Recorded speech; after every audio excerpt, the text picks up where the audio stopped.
São Gonçalo, 1.100.000 habitantes, Miquéias, não é isso? 1.200.000 habitantes. 1.100.000. E só tem um batalhão da PM. Uhum. Esse batalhão, historicamente, ele teve de 500 a 700 policiais. Então, em média, de um policial para 2.000 habitantes. Por aí. Isso é um absurdo do absurdo, né? Na favela Santa Marta, no auge da UPP, nós tínhamos 120 policiais para 4.000 habitantes, né? Então, o cobertor, parece que puxaram o cobertor para a UPP, né? E deixaram os pés de fora, né?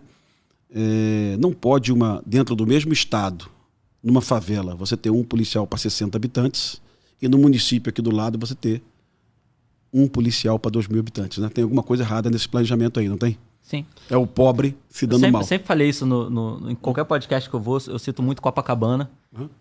Copacabana, você tem uma viatura a cada esquina, você tem mais um policiamento do choque, você tem mais a guarda municipal, você tem o Copacabana presente, você tem uma série RP Monte, o RP Monte está lá, tá todo mundo ali, o Recon, e é um batalhão que tem 400 policiais para uns 300, 400 mil moradores que tem ali na região.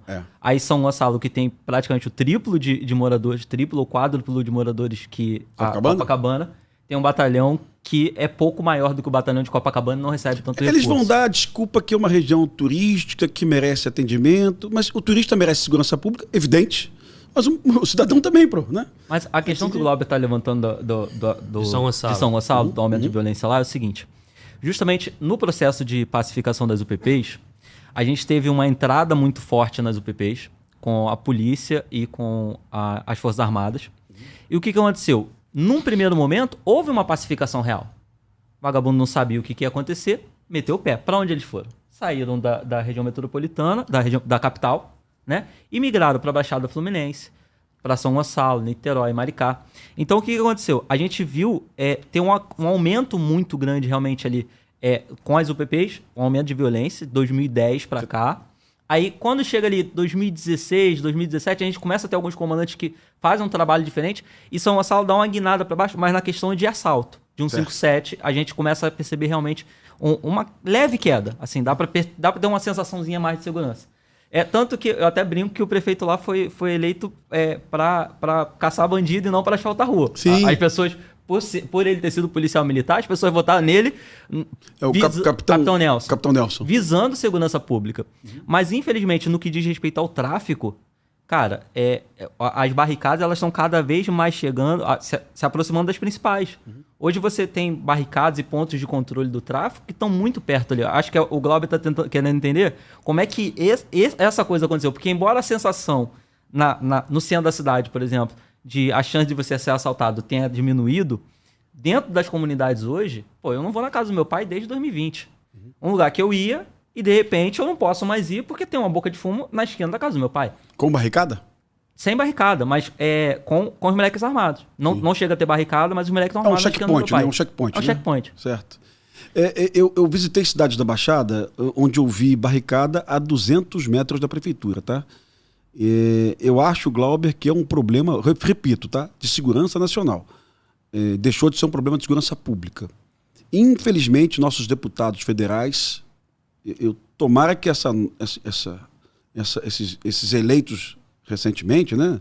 Tivemos aí a Daniele Vaguinho, que hoje é ministra do Turismo, temos o Pazuello com 200 mil votos, né? Que foi ministro da Saúde. Temos aí uma série de deputados federais do Rio de Janeiro. Expressivos, né? Expressivos. A bancada do Rio são 57 deputados federais, eu acho. Espero que essa bancada lá em Brasília, Glauber, sinalize ao Poder Legislativo e ao próprio Poder Executivo o drama que nós estamos vivendo no Rio de Janeiro. Hoje, um colega publicou na rede social dele que a PM do Rio, até o dia de hoje, apreendeu mais fuzis que toda a PM de São Paulo do ano passado, né? Então o Rio de Janeiro tem 5 vezes mais fuzis circulando que o estado de São Paulo todo. Então o Rio de Janeiro é um problema de segurança nacional. E olha, interessante, Glauber, toda vez que você tem um secretário de Segurança Pública no Rio de Janeiro que começa a sentir que a coisa está apertando, isso historicamente há 30 anos, quando ele percebe que a coisa está apertando, ele levanta a mão e fala PRF e PF. Porque todo mundo sabe, a pessoa mais desinformada sabe que os fuzis chegam pela Dutra, pelo Austin Luiz, pelo aeroporto, pelo Porto do Rio de Janeiro. E não é atribuição da PM nem da Polícia Civil estar nesses locais, né? E aí, o Glauber, até o Beltrame foi secretário de Segurança Pública do Rio de Janeiro, na gestão do Cabral e um pedaço do Pezão, é o homem das UPPs. O Beltrame era delegado federal e teve um dia que ele não aguentou. Ele foi no jornal e falou, gente, cadê a PF? Cadê a PRF? Né? A PRF no Rio de Janeiro é muito esvaziada. O Rio de Janeiro não é a prioridade da PRF. Os colegas aqui são verdadeiros heróis, trabalham pra cacete, aprendem muita coisa, mas a prioridade da PRF do Brasil é o Paraná. Né? E sempre foi o sul do Brasil a prioridade de recursos, de viatura, de efetivo. Mas eu sempre coloco para os políticos, amigos, que quando você tem grandes eventos no Rio de Janeiro, visita do Papa, Jornal da Mundial da Juventude, Copa do Mundo, Olimpíada, a PRF recebe reforço. E o resultado desse reforço você verifica em uma semana. Aumenta o número de apreensões de armas, de fuzis, de carros roubados, né? Ou seja, se houvesse um entendimento do Cláudio Castro com o governo Lula e triplicasse ou quadruplicasse ou multiplicasse por 10 o efetivo da PRF do Rio de Janeiro, talvez fosse uma das soluções para o Estado. Porque, de fato, esses fuzis não são fabricados aqui. Né? Você viu agora na rodoviária Novo Rio, o batalhão de turismo, o BPTUR, apreendendo 4 fuzis lá com meninas descendo de ônibus. Né? E a rodoviária Novo Rio, você sabe, Miquel, não tem um aparato de segurança de um aeroporto. Não tem aquela complexidade de equipamentos de raio-x, né? Então, eu acho que é a 5ª vez que a PM apreende fuzil lá, tá? Então é óbvio que a rodoviária Novo Rio virou uma entrada de armas na capital. E ninguém está atento a isso. Só está lá o BPTUR lá, os colegas do BPTUR. Não tem equipe da PF lá. Deveria ter, viu? Concorda, Glauber, ou não? Cara, concordo. E esse é uma temática que a gente tem muito para aprofundar e navegar aí nesse mar. Mas também nessa linha, eu vou voltar lá na ideia do 7º, porque lá tem um número insuficiente de policial, perfeito? Tenho certeza disso. Nós temos um batalhão em Copacabana, temos um policiamento em Copacabana, o 23 pegando uma área ali. Então, na Zona Sul, a gente está com muito policiamento. Tanto assim aí, também não. Quer esvaziar, né, irmão? Pelo amor de Deus. Mas tem mais do que lá. Sim, então, se o 7º faz um trabalho bonito, eu não tenho dúvida que a polícia trabalha demais em todos os batalhões. Mas a gente só está vendo a violência aumentar. Né? Então, assim, queria exaurir mais esse ponto com vocês, porque se não adianta, como foi falado no início do podcast, se não adianta uma operação para pegar só droga ou pegar uma pistola e tal, não é que não adianta, né? Tem que fazer esse cálculo melhor do custo-benefício. Exatamente isso. Por onde nós vamos caminhar aí, irmão? Eu caminharia, depois o Miquel vai falar, mas desculpa, eu caminharia para um entendimento que o Rio de Janeiro é um estado sui generis, é diferente de todo mundo, é diferente do Maranhão, é diferente do Ceará, é diferente do Rio Grande do Norte, é diferente de São Paulo. O Rio de Janeiro deveria estar sob constante intervenção, sabe? Não estou falando de intervenção do Exército, do Braga Neto, não. Estou falando de um aparato federal no Rio de Janeiro que envolvesse muita PRF, muita PF, porque a Polícia Militar do Rio de Janeiro, a Polícia Civil, aqui, elas têm limitação, como eu te falei.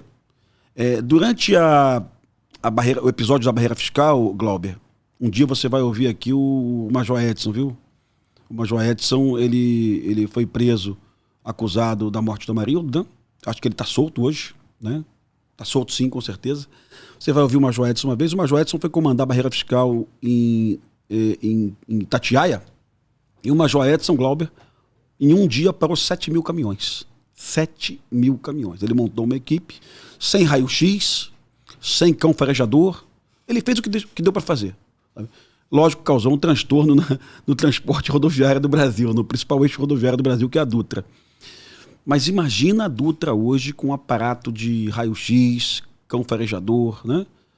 Imagina a gente colocando um mínimo de dificuldade, que não existe dificuldade de passar na Dutra hoje com drogas e armas. Olha como isso ia ser bom para o Rio de Janeiro. Mas para isso eu preciso de PF e PRF, tá? E eu sei que eles sabem fazer. eu repito, quando tem grandes eventos, você vê a PRF do Rio de Janeiro só com grandes ocorrências. E no nosso dia a dia aqui, cara, eu fecho com o Miqueias, operação em favela tem que existir, desde que com planejamento, desde que com alvos bem estabelecidos. Eu não acho uma vantagem você realizar uma operação, como eu disse aqui anteriormente, para prender 1 quilo de maconha, né?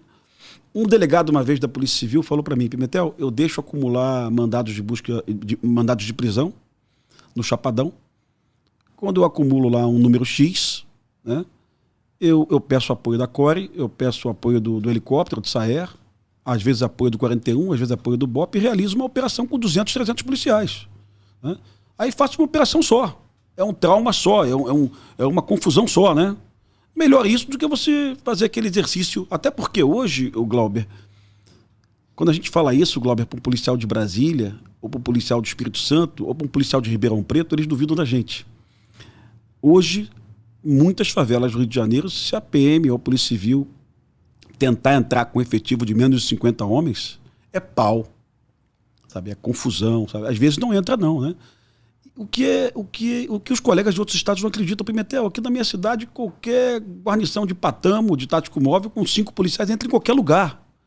E graças a Deus é assim. Paraisópolis, cidade de Tiradentes, qualquer favela de Brasília, aquelas invasões do Lago Paranoá, a PM de Brasília entra em qualquer lugar, né?